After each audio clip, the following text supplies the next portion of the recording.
Radio സാന്ത്വനം 90.4 FM-ൽ ഇപ്പോൾ കേൾക്കാം guest of the day. അവതരണം പ്രീത സുഗതൻ. സാങ്കേതിക സഹായം ശ്യാം ദാസ്. നമസ്കാരം, ഞാൻ Preetha Sugathan. Guest of the ഡേയിലേക്ക് എല്ലാ പ്രിയപ്പെട്ട ശ്രോതാക്കൾക്കും സ്വാഗതം. ഈ പ്രോഗ്രാമിലെ എല്ലാ എപ്പിസോഡിലും നമ്മുടെ സമൂഹത്തിൽ നമ്മളോടൊപ്പം ജീവിക്കുന്ന വ്യത്യസ്തരായ വ്യക്തിത്വങ്ങളെയാണ് ഞാൻ പരിചയപ്പെടുത്തുന്നത്. ഇന്നും അതുപോലെ ഒരു സൂപ്പർ വുമണിനെയാണ് ഞാൻ പരിചയപ്പെടുത്തുന്നത്. ശ്രീമതി ജോസ്ഫിൻ ജോർജ് വലിയ വീട്. സംഗീത അധ്യാപികയാണ്, സൂംബ ട്രെയിനറാണ്, യോഗ ആചാര്യയാണ്, സംഗീത സംവിധായികയാണ്, സാമൂഹ്യ പ്രവർത്തകയാണ് എന്നിങ്ങനെ വിവിധ മേഖലകളിൽ തന്റെ കഴിവ് തെളിയിച്ച വ്യക്തിയാണ് ഇന്ന് എൻ്റെ ഗസ്റ്റായിട്ട് എന്നോടൊപ്പം സ്റ്റുഡിയോയിലിരിക്കുന്നത്.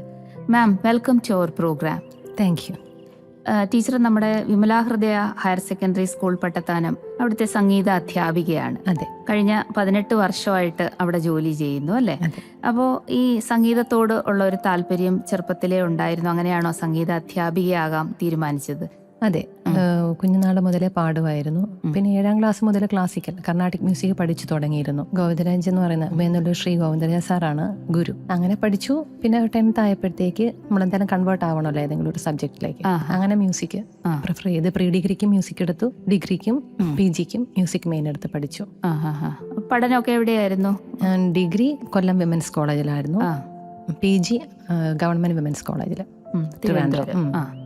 അപ്പം അത് കഴിഞ്ഞ് സ്കൂളിൽ വർക്ക് ചെയ്യാൻ തുടങ്ങുമായിരുന്നു? ഉടനെ ഇല്ല, ഇല്ല, ആഫ്റ്റർ മാരേജ്, വിവാഹത്തിന് ശേഷമാണ്. അതെ, 2006 ഞാൻ സ്കൂളിൽ ജോലിക്ക് കയറുന്നത്. അപ്പം ഗേൾസ് സ്കൂളാണല്ലോ. അതെ അതെ. അപ്പോൾ ഒരു സംഗീത അധ്യാപിക എന്നുള്ള നിലയിൽ ടീച്ചറിന്റെ അവിടുത്തെ ഒരു ജീവിതമൊക്കെ എങ്ങനെയാണ്? ഞാൻ വളരെ ഹാപ്പിയാണ്. കാരണം ഗേൾസ് സ്കൂൾ ആയതുകൊണ്ട് തന്നെ നമ്മൾ വളരെ കംഫർട്ടബിൾ ആണ്. കുഞ്ഞുങ്ങളെല്ലാം വളരെ സപ്പോർട്ടാണ്. പിന്നെ അവിടുത്തെ സിസ്റ്റേഴ്സ് ആയാലും ടീച്ചേഴ്സ് ആയാലും സ്റ്റാഫ്സ് ആയാലും എല്ലാവരും നല്ല രീതിയിലാണ് നമുക്ക് സപ്പോർട്ട് തരുന്നത്. പിന്നെ ക്ലാസ്സുകളിൽ പോയാലായാലും പ്രത്യേകിച്ച് നമുക്ക് ഈ കലോത്സവം വരുമ്പോൾ നല്ല ജോലിയാണ്. അതിപ്പം പാട്ട് മാത്രമല്ല, ഡാൻസ് ആയാലും മോണോ ആക്ട്, ഡ്രോയിങ്, എവറിത്തിങ്, ഇതെല്ലാം ആർട്സിന്റെ കൺവീനർ എന്നുള്ള നിലയിൽ ഞാൻ തന്നെയാണ് ചെയ്യുന്നത്. അപ്പൊ അത് കുറച്ച് ഹെവി വർക്ക് ആണെങ്കിൽ പോലും അത് നമുക്ക് ഇഷ്ടമുള്ളത് കൊണ്ട് നല്ല രീതിയിൽ എൻജോയ് ചെയ്ത് ചെയ്യാൻ പറ്റുന്നുണ്ട്. അല്ലാതെ വളരെ നമുക്കൊരു പാഷൻ തോന്നുന്ന കാര്യങ്ങളാണ് ഇതൊക്കെ അല്ലേ? ഞാനും ഒരു ടീച്ചറാണ്, അപ്പൊ അതുകൊണ്ട് എനിക്കറിയാം നമ്മളൊരു പ്രോഗ്രാം ഒക്കെ വരുമ്പോൾ നമ്മൾ അതിനെ കുട്ടികളെ കോർഡിനേറ്റ് ചെയ്ത് അല്ലെ, കുട്ടികളെ അതിലൊക്കെ പങ്കെടുപ്പിക്കുകയും അവർക്ക് വളരെ ഒരു റിലാക്സേഷൻ തോന്നുന്ന ഒരു സമയമാണ്. ക്ലാസ് റൂമിൽ നിന്നൊക്കെ ഒന്ന് പുറത്തിറങ്ങി ഇതിനൊക്കെ പാർട്ടിസിപ്പേറ്റ് ചെയ്യുമ്പോഴാണ് അവർ ശരിക്കും എൻജോയ് ചെയ്യുന്നത്. അപ്പൊ അതിലേക്കൊക്കെ അവരെ കൊണ്ടുവരിക എന്ന് പറയുന്നത് അപ്പൊ ഭയങ്കര സന്തോഷം തോന്നുന്ന ഒരു കാര്യമാണ്. അപ്പൊ ടീച്ചർ തീർച്ചയായിട്ടും സംഗീത അധ്യാപിക ആയതുകൊണ്ട് നല്ല ഒരു റെസ്പോൺസിബിലിറ്റി കാര്യത്തിലൊക്കെ സ്കൂളിലുണ്ടാവും അല്ലേ? അപ്പൊ അത് എൻജോയ് ചെയ്ത് അതൊക്കെ ചെയ്യാണ്. അപ്പോൾ എനിക്ക് തോന്നുന്നു കർണാട്ടിക് മ്യൂസിക് ആണ് ടീച്ചർ സ്പെഷ്യലൈസ് ചെയ്ത് PGക്കൊക്കെ അല്ലേ? അപ്പൊ അതിനുശേഷം ഹിന്ദുസ്ഥാനിയും ഇപ്പൊ പഠിക്കുന്നുണ്ട്. കുറച്ച് നാളായതേ ഉള്ളൂ ഹിന്ദുസ്ഥാനി തുടങ്ങിയിട്ടും.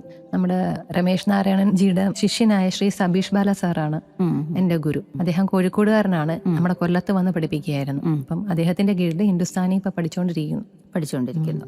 അപ്പൊ സംഗീത അധ്യാപിക ആയതുകൊണ്ട് തന്നെ നമുക്ക് ടീച്ചറിന്റെ ഒരു പാട്ട് കേട്ട് തന്നെ നമ്മുടെ ബാക്കി വിശേഷങ്ങളിലേക്കൊക്കെ പോകാം. അപ്പൊ ഞങ്ങൾക്കായിട്ട് ടീച്ചറിന് ഇഷ്ടമുള്ള ഒരു പാട്ട്, ഇപ്പൊ ഹിന്ദുസ്ഥാനി ആവാം അല്ലെങ്കിൽ കർണാട്ടിക് മ്യൂസിക് ആവാം, എന്തെങ്കിലും ഒരു 4 വരി ഞങ്ങൾക്കായിട്ട്. ഓക്കെ, ഒരു ഗസൽ പാടാം. തും ഹി സോചോ ജറാ ക്യോं न रोके तुम्हें, जान जाती है जब उड़ के जाते हो तुम, जान जाती है जब उड़ के जाते हो तुम, तुमको अपनी कसम जाने जा, बात इतनी मेरी मान लो, आज जाने की जिद ना करो, यूं ही पहलू में बैठे रहो, यूं ही पहलू में बैठे रहो, आज जाने की जिद ना करो. ടീച്ചർ ബ്യൂട്ടിഫുൾ ആയിരുന്നു, ഞാൻ നന്നായിട്ട് ആസ്വദിച്ചു. അപ്പോൾ ടീച്ചർ ഈ കർണാട്ടിക്കും ഹിന്ദുസ്ഥാനിയും ഒക്കെ പഠിക്കുന്നു. അപ്പൊ എനിക്ക് തോന്നുന്നു അത് രണ്ടും കൂടി പഠിക്കുക എന്ന് പറഞ്ഞാൽ നല്ല എളുപ്പമുള്ള കാര്യമൊന്നുമല്ല, കുറച്ച് ബുദ്ധിമുട്ടുള്ള കാര്യമാണ്. അപ്പൊ ടീച്ചർ കംഫർട്ടബിൾ ആണോ ഇത് പഠിക്കുന്നതിൽ? എങ്ങനെയാണ് അതിന്റെ ഒരു പഠനമൊക്കെ? അല്ല, എനിക്ക് കർണാട്ടിക് പഠിക്കുമ്പോഴും ഹിന്ദുസ്ഥാനി കേൾക്കുമ്പോൾ ഭയങ്കര ഇഷ്ടമായിരുന്നു. അത് ശരിക്കും വേറൊരു സ്റ്റൈലാ.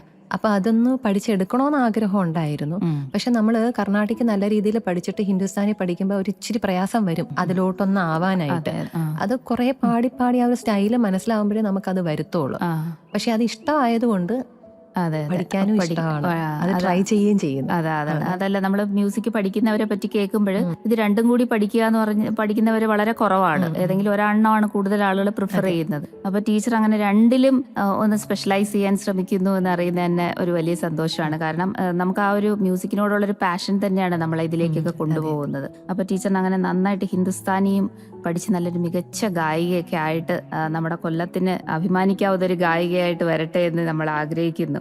അപ്പോൾ ടീച്ചർ വി കെയർ എന്ന് പറയുന്ന ഒരു പാലിയേറ്റീവ് ആൻഡ് ചാരിറ്റബിൾ ട്രസ്റ്റിന്റെ ഒരു പ്രവർത്തനങ്ങളും ഒക്കെ ചെയ്യാറുണ്ട്, ഹസ്ബൻഡിനോടൊപ്പം ചെയ്യാറുണ്ട് എന്ന് ടീച്ചർ എന്നോട് പറഞ്ഞിരുന്നു. അപ്പം അത് എന്താണ് നിങ്ങൾ പ്രധാനമായിട്ടും അതിലൂടെ ചെയ്യുന്ന പ്രവൃത്തികൾ എന്ന് പറയുന്നത്? കൂടുതലും ബെഡ് റിട്ടൺ ആയിട്ടുള്ള ആൾക്കാർക്ക് വേണ്ടിയിട്ടുള്ള സൗകര്യങ്ങൾ ചെയ്തു കൊടുക്കുക. അതിപ്പോ ബെഡ് ആയിരിക്കാം, ഡയപ്പർ ആയിരിക്കാം, വീൽ ചെയർ ആയിരിക്കാം, പിന്നെ ചിലർ ബ്ലഡ് ആവശ്യപ്പെടാറുണ്ട്. അപ്പൊ അങ്ങനെ പല കാര്യങ്ങളും ചെയ്യുന്നുണ്ട്. കൂടുതൽ ഹസ്ബൻഡാണ് ചെയ്യുന്നത്, ഞാൻ ജസ്റ്റ് സപ്പോർട്ട് ചെയ്യുന്നു എന്നുള്ളതല്ല. ഞാൻ അതിന്റെ ജനറൽ സെക്രട്ടറി ആയിട്ട് വർക്ക് ചെയ്യുന്നു, അത്രേ ഉള്ളൂ. അപ്പൊ നമ്മുടെ ഈ radio Santhwanam 90.4 FM pain and palliative care ട്രസ്റ്റിന്റെ ഒരു സംരംഭമാണ്. അപ്പോൾ ഇവിടെ നമ്മളും ഈ pain and palliative care trust ഒരുപാട് ജീവകാരുണ്യ പ്രവർത്തനങ്ങൾ, പ്രത്യേകിച്ചും കിടപ്പ് രോഗികൾക്കും ക്യാൻസർ രോഗികൾക്കും ഒക്കെ വേണ്ടിയിട്ടുള്ള ഒരുപാട് സൗജന്യ സേവനങ്ങൾ ചെയ്യുന്നവരാണ്. അപ്പം ടീച്ചറും അങ്ങനെയുള്ള ഒരു സംഘടനയുടെ ഭാഗമാണ് എന്നറിയുന്നതിൽ വളരെയധികം സന്തോഷം. അപ്പോൾ ടീച്ചറിന്റെ ആക്ടിവിറ്റീസ്, ടീച്ചറിന്റെ പ്രൊഫഷനെ പറ്റിയൊക്കെയാണ് നമ്മൾ പറഞ്ഞുകൊണ്ടിരുന്നത്. അപ്പം ഇതുകൂടാതെ എനിക്ക് ടീച്ചറിനെ പറ്റി കേട്ടപ്പോഴോ അല്ലെങ്കിൽ ടീച്ചറിനോട് സംസാരിച്ചപ്പോൾ ഏറ്റവും സന്തോഷം തോന്നിയ ഒരു കാര്യം എന്ന് പറയുന്നത്, ടീച്ചർ ഒരു സൂപ്പർ മദറാണ്. സൂപ്പർ മദർ എന്ന് പറഞ്ഞാൽ 5 കുട്ടികളുടെ അമ്മയാണ്. അപ്പൊ ഇപ്പോഴത്തെ കാലത്ത് നമുക്ക് ഒരു കുട്ടി പോലും വേണ്ട എന്ന് വെക്കുന്ന ഒരു കാലഘട്ടത്തിലാണ് നമ്മൾ ജീവിക്കുന്നത്, അല്ലെ? കുട്ടിയെ വളർത്താനുള്ള ആ ഒരു റെസ്പോൺസിബിലിറ്റി നമുക്ക് ഏറ്റെടുക്കാൻ വയ്യ. അപ്പോൾ ഒന്നാവാം അല്ലെങ്കിൽ ഒന്നും ഇല്ലാതിരിക്കാം എന്നൊക്കെ. 2 കുട്ടികളൊക്കെ എന്ന് പറഞ്ഞാൽ ഇപ്പൊ ഒരു വലിയ ബാധ്യതയായിട്ടാണ് പലരും കാണുന്നത്. പണ്ടത്തെ കാലത്തൊക്കെ നമ്മുടെ ഓരോ വീടുകളിലും 10-12 കുട്ടികളെയൊക്കെ വളർത്തിയ കാലം ഉണ്ടായിരുന്നു. പക്ഷെ ഇപ്പൊ അതൊക്കെ കുറഞ്ഞു വന്ന് ഒരു കുട്ടിയിലേക്കൊക്കെ വന്നിരിക്കുകയാണ്. അപ്പൊ ആ ഒരു കാലത്താണ് നമ്മുടെ ജോസ്ഫിൻ ടീച്ചർ ഒരു 5 കുട്ടികളെ നല്ല രീതിയിൽ വളർത്തി അവർക്ക് നല്ല വിദ്യാഭ്യാസമൊക്കെ കൊടുക്കുന്നു. വളരെ സന്തോഷത്തോടു കൂടി കുട്ടികളും എല്ലാവരും സന്തോഷത്തോടെ ഇരിക്കുന്നു എന്നൊക്കെ ടീച്ചർ എന്നോട് പറഞ്ഞു. അപ്പൊ ടീച്ചർ അതിന്റെ കൂടുതൽ വിശേഷങ്ങളിലേക്കൊക്കെ നമുക്ക് പോകാം. ടീച്ചറിന്റെ വീട്ടിലെ ഒരു അറ്റ്മോസ്ഫിയറിനെ പറ്റിയൊക്കെ ഞങ്ങളോടൊന്ന് പറയൂ. 5 മക്കളാണ്, 4 ആൺകുട്ടികളും 1 മോളും. മൂത്തത് മോൻ MBA കഴിഞ്ഞിട്ട് ഇപ്പം PGയുടെ 3 ഡിപ്ലോമ ചെയ്തുകൊണ്ടിരിക്കുന്നു, ഒരുമിച്ച് തന്നെ ചെയ്തുകൊണ്ടിരിക്കുന്നു. രണ്ടാമത്തത് മോളാണ്, മോള് CAക്ക് വേണ്ടിയിട്ട് പ്രിപ്പയർ ചെയ്യുന്നു. മൂന്നാമത്തത് ട്വിൻസാ, അവർ രണ്ടുപേരും 10ാം ക്ലാസ്സിൽ പഠിക്കുന്നു. ഏറ്റവും ഇളയാള് 6ാം ക്ലാസ്സിൽ പഠിക്കുന്നു. ഇതാണ് എൻ്റെ മക്കളുടെ കാര്യങ്ങൾ. അപ്പൊ മോള് ഒരാളേ ഉള്ളൂ? മോളൊരാളെ. അപ്പൊ അയാൾ അവിടുത്തെ അമ്മയാണോ? തീർച്ചയായിട്ടും, ഞാനില്ലാത്ത അയാള് തന്നെ വീടെല്ലാം കൈകാര്യം ചെയ്യുന്നത്. എല്ലാവരെയും മാനേജ് ചെയ്ത് അവിടുത്തെ ഒരു ടീച്ചറായിട്ടൊക്കെ ഇങ്ങനെ എല്ലാവരെയും മാനേജ് ചെയ്ത് കൊണ്ടുനടക്കും. അപ്പൊ കുട്ടികൾ തമ്മിൽ അങ്ങനെ നല്ല സൗഹൃദത്തിലാണ്. ഇപ്പൊ 2 പേരെ കൊണ്ടെങ്കിൽ തന്നെ ഭയങ്കര അടികൂടുന്ന പിള്ളേരുണ്ടെന്നൊക്കെ നമ്മൾ എല്ലാവരും പറയാറുണ്ട്. അപ്പൊ ഈ 5 പേരും കൂടിയുള്ള ഒരു സൗഹൃദം എങ്ങനെയാണ്? അവർ തമ്മിൽ ഭയങ്കര ബോണ്ടാണ്. ഈ പറയുന്ന കണക്ക് അടിയും വഴക്കും ബഹളമൊക്കെ ഉണ്ട്, ഇല്ലെന്ന് അതൊന്നും പറയാൻ പറ്റത്തില്ല, അതൊക്കെ ഉണ്ട്. പക്ഷെ എങ്കിലും അവർ തമ്മിൽ ഭയങ്കര ഒരു ഐക്യതയാണ്, സ്നേഹമാണ്. ഇപ്പൊ നമ്മുടെ വീട്ടിലില്ലെങ്കിലും അവരവരുടെ കാര്യങ്ങൾ നോക്കി കാര്യങ്ങൾ വളരെ സന്തോഷത്തിൽ തന്നെ അവർ പോകുന്നത്. അങ്ങനെ ഒരു ബുദ്ധിമുട്ട് എനിക്ക് ഇതുവരെ തോന്നിയിട്ടില്ല. പിന്നെ ഈ പറഞ്ഞ പോലെ ട്വിൻസിന്റെ സമയത്ത് ഇരട്ട കുട്ടികളായിരുന്നത് കൊണ്ട് കുറച്ച് വളർത്തിയെടുക്കാൻ കുറച്ച് ബുദ്ധിമുട്ട്. ഇപ്പം കുട്ടികൾ പ്രിമച്യൂർ ബേബീസ് ആയിരുന്നു, അപ്പം ഇൻക്യുബേറ്ററിലൊക്കെ വെച്ച് അങ്ങനെ കുറച്ചൊക്കെ ബുദ്ധിമുട്ടിയിട്ടുണ്ട്. എന്നുള്ളതല്ലാതെ അങ്ങനെ വലിയൊരു വിഷമം തോന്നിയിട്ടില്ല. അല്ല, ഈ ട്വിൻസിനെ വളർത്തുക എന്ന് പറഞ്ഞ ടീച്ചർ പറഞ്ഞ പോലെ കുറച്ച് ബുദ്ധിമുട്ടുള്ള കാര്യമാണ്, അല്ലെ? അപ്പൊ ആ സമയത്ത് കുറച്ച് പ്രയാസമൊക്കെ വന്നാ, എന്നാലും വീട്ടിലുള്ളവരൊക്കെ സഹായിച്ച് വലിയ കുഴപ്പമില്ല. അവരാണ് ഇപ്പൊ 10th പഠിക്കുന്നത്, അല്ലെ? അതെ അതെ. അപ്പൊ 10th എക്സാമിന്റെ പ്രിപ്പറേഷനിലൊക്കെ ആയിരിക്കും, അല്ലെ? അപ്പൊ ചേച്ചി അവരെ പഠിപ്പിക്കാറുണ്ടോ? അവള് പിടിച്ചിരുത്തും. ചേച്ചി എന്ന് പറയുന്നത് ഇളയവർക്ക് ഇച്ചിരി പേടിയും, അതായത് അമ്മയ്ക്ക് തുല്യമാണ്. അല്ല, അത് എനിക്ക് സത്യം പറഞ്ഞ ആലോചിച്ചപ്പോൾ തന്നെ ഭയങ്കര സന്തോഷം. വീട്ടിൽ 5 പേരും കൂടി ഉള്ളൊരു സമയം എന്ന് പറയുന്നത് എല്ലാവരും കൂടി അങ്ങോട്ടും ഇങ്ങോട്ടും എൻജോയ് ചെയ്യുക അല്ലെ. പുറത്ത് പോകുമ്പോഴായാലും എല്ലാവരെയും കൂടെ, അപ്പോൾ ടീച്ചർ എല്ലാവരെയും ഒന്ന് ഒരുക്കി ഒന്ന് പുറത്തൊക്കെ കൊണ്ടുപോകുക എന്ന് പറയുന്ന ഒരു രസമുള്ള കാര്യമല്ലേ അല്ലെ. എല്ലാവരും കൂടി ഒന്ന് പുറത്തു പോവുക, എൻജോയ് ചെയ്യുക എന്നൊക്കെ പറയുന്നത്. ഒരു സിനിമ കാണാൻ പോയാൽ തന്നെ 7 പേരും കൂടിയാണ് സിനിമ കാണാൻ പോകുന്നത്. അപ്പൊ അതൊക്കെ ഭയങ്കര രസമുള്ള കാര്യമാണ്. അപ്പം നമുക്ക് ഈ അമ്മമാരുടെ ഒരു റെസ്പോൺസിബിലിറ്റി എന്ന് പറയുന്നത് വളരെ വലുതാണ്. ഒരു കുട്ടിയെ വളർത്തുന്നതാണെങ്കിൽ പോലും. അപ്പം 5 കുട്ടികളെ നല്ല ആരോഗ്യമുള്ള കുട്ടികളായിട്ട് വളർത്തിയവരെ നല്ല രീതിയിൽ പഠിപ്പിക്കുന്നു. ഇപ്പം എല്ലാവരും പഠിച്ചുകൊണ്ടൊക്കെ ഇരിക്കുന്നവരാണ് എന്ന് പറയുന്നത് ഒരു വലിയൊരു കാര്യം തന്നെയാണ്. അപ്പം അങ്ങനത്തെ ഒരു വലിയ കാര്യം ചെയ്തൊരു സൂപ്പർ അമ്മയാണ് നമ്മുടെ ജോസ്ഫിൻ ടീച്ചർ. അപ്പം ടീച്ചറിന് ആ കാര്യത്തിൽ എനിക്ക് അഭിനന്ദനം അറിയിക്കാതിരിക്കാൻ പറ്റുന്നില്ല. വളരെ സന്തോഷമുള്ളൊരു കാര്യമാണ്. അപ്പോൾ ടീച്ചറിന് ഈ ഒരുപാട് മേഖലകളിൽ പ്രവർത്തിക്കുന്നുണ്ട്. അപ്പോൾ ഇനി എന്തെങ്കിലും പുതിയതായിട്ട് എന്തെങ്കിലും ചെയ്യാനൊക്കെ ഉള്ള പ്ലാൻസ് വല്ലതും ഉണ്ടോ മനസ്സിൽ? എന്തെങ്കിലും പുതിയ കാര്യങ്ങളൊക്കെ ചെയ്യണം, അങ്ങനെ എന്തെങ്കിലും? എനിക്ക് ഇപ്പം റിട്ടയർ ചെയ്ത് കഴിഞ്ഞാൽ എനിക്ക് ഫിറ്റ്നസിലോട്ട് കോൺസെൻട്രേറ്റ് ചെയ്യാനാണ് ഇഷ്ടം. പിന്നെ അതിൻ്റെ കൂടെ തന്നെ പാട്ട്, ഡാൻസ്, അങ്ങനെ എൻ്റെ ഈ ആക്ടിവിറ്റീസിൽ മുന്നോട്ട് പോകാനാണ് താല്പര്യം. പിന്നെ ഹസ്ബൻഡിൻ്റെ കൂടെ ഇങ്ങനത്തെ ചാരിറ്റബിൾ ആയിട്ടുള്ള അങ്ങനെ പോകാനാണ് ഇഷ്ടം, കൂടുതൽ ഇഷ്ടം. അപ്പം നമുക്ക് ഒരു സ്ത്രീ ഇതുപോലെ നമ്മുടെ ജോലിയോടൊപ്പം തന്നെ നമ്മുടെ പാഷൻസും ഹോബീസും ഒക്കെ മുന്നോട്ട് കൊണ്ടുപോകണമെങ്കിൽ നമുക്ക് നല്ലൊരു ഫാമിലി സപ്പോർട്ട് തീർച്ചയായിട്ടും ആവശ്യമാണ്. അപ്പൊ അത് ടീച്ചറിന് യഥേഷ്ടം കിട്ടുന്നുണ്ട് എന്ന് നമുക്ക് മനസ്സിലാവും ടീച്ചറിന്റെ കാര്യങ്ങളൊക്കെ കേൾക്കുമ്പോൾ. അപ്പൊ ആ ഫാമിലി സപ്പോർട്ടിനെ പറ്റി, ടീച്ചറിന്റെ ഹസ്ബൻഡിനെ പറ്റിയൊക്കെ ഒന്ന് പറഞ്ഞാൽ നമുക്കത് കൂടുതൽ മനസ്സിലാക്കാം അതിനെ പറ്റിയൊക്കെ. എൻ്റെ ഹസ്ബൻഡ് ജോർജ് സേവിയർ വലിയവീട്, അദ്ദേഹമാണ് എന്നെ ഏറ്റവും കൂടുതൽ സപ്പോർട്ട് ചെയ്യുന്നത്. അതിപ്പം എനിക്ക് ഇച്ചിരി മടി തോന്നിയാലും അദ്ദേഹമാണ് പുഷ് ചെയ്ത് തരുന്നത്. നീ അത് ചെയ്യും, നിനക്കത് ചെയ്യാൻ പറ്റും, ചില കാര്യങ്ങൾ എനിക്ക് പറ്റൂ എന്ന് കോൺഫിഡൻസ് ഇല്ലാതെ ഞാൻ ഇരിക്കുമ്പം എന്നെ ബൂസ്റ്റ് ചെയ്യുന്നതല്ല അദ്ദേഹമാണ്. അതിപ്പം പാട്ടിന്റെ മേഖലയിലായിരുന്നാലും ഭയങ്കരമായിട്ട് ഈ കമ്പോസ് ചെയ്യുന്നതിനെ കുറിച്ച് പറഞ്ഞല്ലോ, എനിക്ക് ആദ്യമേ ഭയമായിരുന്നു. എനിക്ക് പറ്റും എന്ന് പറഞ്ഞ് എന്നെ കൊണ്ട് ചെയ്യിപ്പിച്ചത് അദ്ദേഹമാണ്. അതുപോലെ തന്നെ ഹിന്ദുസ്ഥാനിയിലും എനിക്ക് ആഗ്രഹം ഉണ്ടോന്ന് അറിഞ്ഞപ്പം അതിന് വേണ്ടിയിട്ട് പഠിപ്പിക്കാനായിട്ട് ഗുരുവിനെ കൊണ്ടുവന്നതും എല്ലാം അദ്ദേഹമാണ്. അപ്പം അതിന് വേണ്ടുന്നുള്ള ഒരുപാട് ഫെസിലിറ്റീസ് ഞാനും മോളും കൂടെ ഒരുമിച്ച് ഗസൽ ചെയ്തതും എല്ലാം സോപാനത്തിൽ ഞങ്ങൾ വലിയൊരു ആഘോഷമായിട്ടാണ് നടത്തിയത്. അപ്പം അതെല്ലാം വളരെ നല്ല രീതിയിൽ അദ്ദേഹം അതിന് വേണ്ടിയിട്ട് റെഡിയാക്കി തന്നു. അപ്പം ഹസ്ബൻഡിന്റെ ഭയങ്കരമായൊരു സപ്പോർട്ടുണ്ട്. അതുകൊണ്ടാണ് നമുക്കിങ്ങനെ നിൽക്കാൻ പറ്റുന്നത്. അതുപോലെ തന്നെ മക്കളും കേട്ടോ, മക്കൾക്കും അമ്മ കൂടെ വേണം എങ്കിൽ പോലും ഇതെല്ലാം ചെയ്യുന്നതും ഇഷ്ടമാണ്. ഇപ്പൊ തന്നെ കരാട്ടെ പഠിക്കാൻ ഈ 48ാമത്തെ വയസ്സിലാണ് ഞാൻ കരാട്ടെ പഠിക്കാൻ കയറുന്നത്. അപ്പൊ കുഞ്ഞുങ്ങൾ അത് ഞാൻ കയറിയപ്പോഴത്തെ അവർക്ക് ഒന്നുകൂടെ ഇഷ്ടമായി, അവർ ഒന്നുകൂടെ ഇൻട്രസ്റ്റഡ് ആയി. അപ്പം ഒരുമിച്ച് ക്ലാസ്സിന് പോവുക, അത് കഴിഞ്ഞ് ഒരുമിച്ച് തിരിച്ചു വരിക, അതൊക്കെ ഒരു ഹാപ്പിയാണ്, സന്തോഷമാണ്. അപ്പൊ ഈ പാട്ടൊക്കെ പഠിക്കാനായിട്ട് കുട്ടികൾക്ക് ഇൻട്രസ്റ്റ് ഉള്ളവരുണ്ടോ? അവര് മോള് ഞാനും കൂടെ ഒരുമിച്ചാണ് ഗസലൊക്കെ ചെയ്യുന്നത്. പിന്നെ ഇരട്ടകള് തബല വായിക്കും, ഏറ്റവും ഇളയവൻ കീബോർഡ്, മൂത്തവൻ പാട്ട് പഠിച്ചുകൊണ്ടിരുന്നു. ഇപ്പം അവൻ അത് നിർത്തി, കാരണം അവനിപ്പം ജിമ്മിലെ ട്രെയിനറായിട്ട് വർക്ക് ചെയ്യുന്നത്. അപ്പം അതിനകത്തോട്ട് കോൺസെൻട്രേറ്റ് ചെയ്തപ്പോൾ അയാളുടെ പാട്ട് പഠിക്കൽ നിന്നു. പക്ഷെ ഇഷ്ടമാണ്, അങ്ങനെ താല്പര്യക്കുറവൊന്നുമില്ല, അത്യാവശ്യം പാടും. അപ്പം കുഞ്ഞുങ്ങൾ നല്ല രീതിയിൽ, ഇരട്ടകളെ 2 നല്ല തബലിസ്റ്റുകളാണ്, ഡ്രം വായിക്കും. അപ്പം അങ്ങനെ എല്ലാരും ഉണ്ട് ഈ ഫീൽഡിൽ തന്നെ, എല്ലാവരും ഉണ്ട്.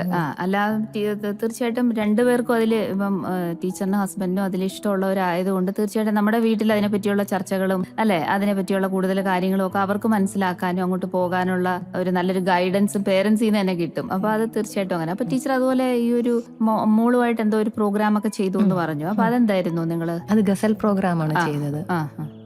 എവിടെയായിരുന്നു അത്? കൊല്ലം സോപാന ഓഡിറ്റോറിയത്തിലാണ് ആദ്യത്തെ പ്രോഗ്രാം ചെയ്തത്. അതൊരു 2-2.5 മണിക്കൂർ ഉണ്ടായിരുന്നു. അത് നല്ല വലിയൊരു പ്രോഗ്രാം, ഒരു മെഗാ ഷോ പോലെ തന്നെയാണ് നടത്തിയത്. അതെന്തായിരുന്നു?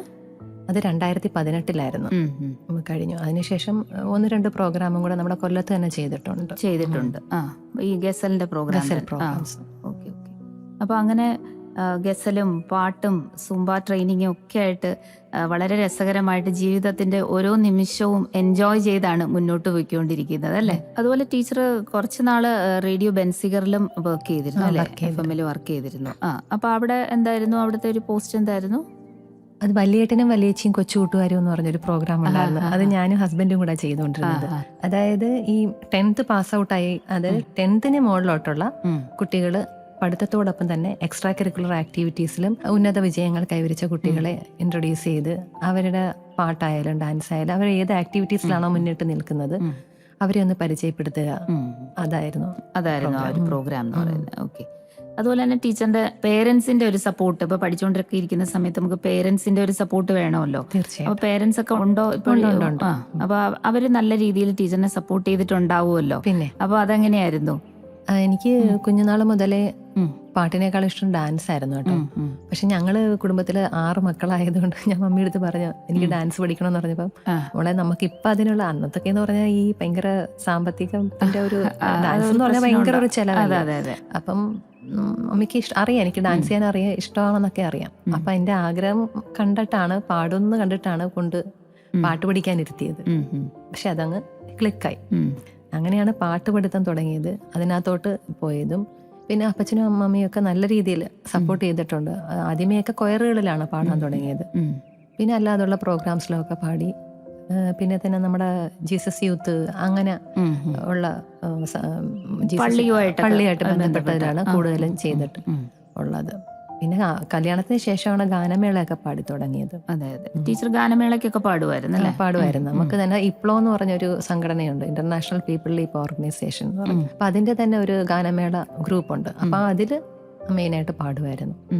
അപ്പൊ അതുപോലെ തന്നെ പാട്ട് പഠിക്കാൻ പോകുന്നു, അല്ലെങ്കിൽ കർണാട്ടിക് മ്യൂസിക്കും ഹിന്ദുസ്ഥാനിയും ഒക്കെ പഠിക്കുന്നു. അപ്പം ടീച്ചർ വീട്ടിൽ കുട്ടികളെ, ഇത് നമ്മുടെ ടീച്ചറിന്റെ കുട്ടികളെ ഇത് പഠിപ്പിക്കാറുണ്ടോ? പാട്ട് പഠിപ്പിക്കാറുണ്ടോ? അവർക്കത് വേണ്ട നിർദ്ദേശങ്ങൾ കൊടുക്കാറുണ്ട്. ഇപ്പം മക്കള് പാട്ട് പഠിക്കുവാണെന്നുണ്ടെങ്കിൽ കറക്ഷൻ ചെയ്ത് കൊടുക്കാറുണ്ട്. പിന്നെ സെലക്ട് ചെയ്ത് കൊടുക്കാറുണ്ട്, ഏതായിരിക്കും കുറച്ചുകൂടെ ബെറ്റർ എന്നൊക്കെ ഉള്ളത്. അങ്ങനെയൊക്കെ സെലക്ട് ചെയ്ത് കൊടുക്കാറുണ്ട്.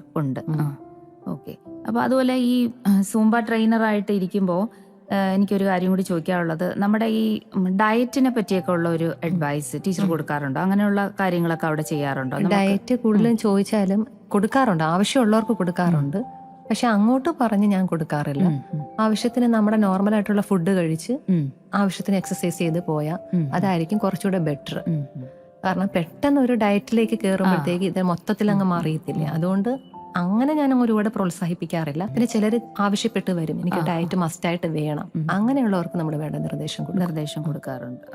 അപ്പോൾ ടീച്ചറിന്റെ ഒരു പ്രവർത്തന മേഖലകളെ പറ്റിയൊക്കെ നമുക്ക് മനസ്സിലാക്കാനായിട്ട് സാധിച്ചു. അപ്പോൾ ഒരു എയ്ഡഡ് സ്കൂളിലെ അധ്യാപിക എന്നുള്ള വലിയൊരു ഉത്തരവാദിത്വത്തോടൊപ്പം തന്നെ തൻ്റെ പാഷൻസ് എല്ലാം വളരെ സജീവമായിട്ട് കൊണ്ടുപോകാൻ ജോസ്ഫിൻ ടീച്ചറിന് സാധിക്കുന്നു.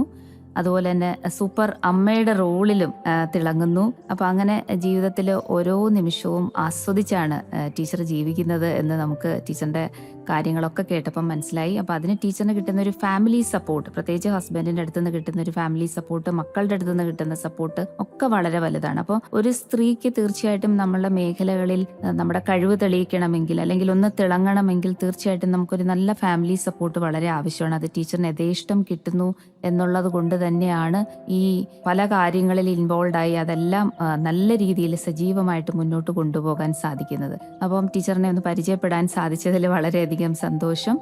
ടീച്ചർ തീർച്ചയായിട്ടും നമ്മുടെ സ്ത്രീകൾക്കൊക്കെ ഒരു പ്രചോദനമാണ്. അതായത് പലരും ജോലിയൊക്കെ കിട്ടിക്കഴിയുമ്പോൾ നമ്മൾ സേഫ് ആയി, ഇനി അത് മതി, നമുക്ക് ശമ്പളമൊക്കെ ഉണ്ടല്ലോ എന്ന് പറഞ്ഞ് മാറിയിരിക്കാതെ ഇതുപോലെയുള്ള നമ്മുടെ പാഷൻസ് ഒക്കെ സജീവമായിട്ട് മുന്നോട്ട് കൊണ്ടുപോകാനായിട്ട് തയ്യാറായത് തീർച്ചയായിട്ടും നമ്മുടെ സ്ത്രീകൾക്കെല്ലാം ഒരു മാതൃക തന്നെയാണ്. അപ്പം ടീച്ചറിനെ പോലെ തന്നെ ഇതുപോലെ ഹോബീസ് ഒക്കെ ഉള്ളവര്, തീർച്ചയായിട്ടും ഇതുപോലെ പാഷൻസ് ഒക്കെ ഉള്ളവര് അതൊക്കെ ഒന്ന് പൊടിതട്ടിയെടുക്കാനായിട്ടുള്ള ഒരു പ്രചോദനമാകട്ടെ ടീച്ചറിനെ പരിചയപ്പെട്ടത് എന്ന് ഞാൻ ആഗ്രഹിക്കുകയാണ്. അപ്പോൾ ടീച്ചർ തിരക്കുള്ള അധ്യാപികയാണ്, ഇന്ന് നമ്മളോടൊപ്പം വന്ന് ജോയിൻ ചെയ്ത് ടീച്ചറിന്റെ എല്ലാ വിശേഷങ്ങളും പറഞ്ഞു തന്നതിൽ ഒരുപാട് സന്തോഷം.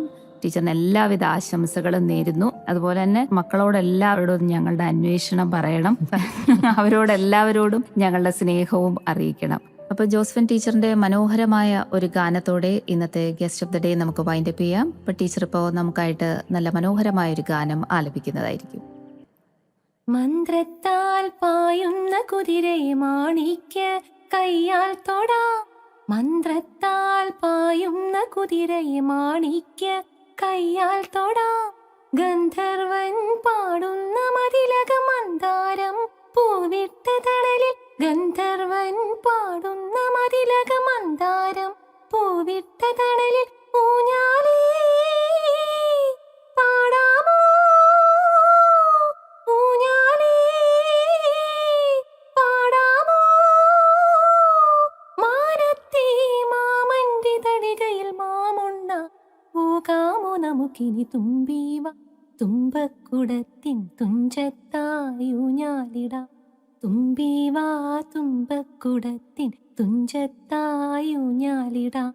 ആകാശ പൊന്നാലി നിലകളെ ആയത്തിൽ തൊട്ടേ വരാം. ആകാശ പൊന്നാലി നിലകളിലായത്തിൽ തൊട്ടേ വരാം. തുമ്പീവാ തുമ്പക്കുടത്തിൻ തുഞ്ചത്തായൂഞ്ഞാലിടാം. അപ്പൊ thank you teacher, thank you very much. Thank you. അപ്പോൾ ഗസ്റ്റ് ഓഫ് ദ ഡേ ഇവിടെ പൂർണ്ണമാകുന്നു. ഇന്ന് നമ്മൾ ഒരു സൂപ്പർ വുമണിനെയും ഒരു സൂപ്പർ മദറിനെയുമാണ് പരിചയപ്പെട്ടത്. അടുത്ത ആഴ്ച വേറൊരു അതിഥിയുമായി ഞാൻ തിരിച്ചെത്താം. കേട്ടുകൊണ്ടേയിരിക്കൂ റേഡിയോ സാന്ത്വനം 90.4 FM. ഞാൻ പ്രീത സുഗതൻ.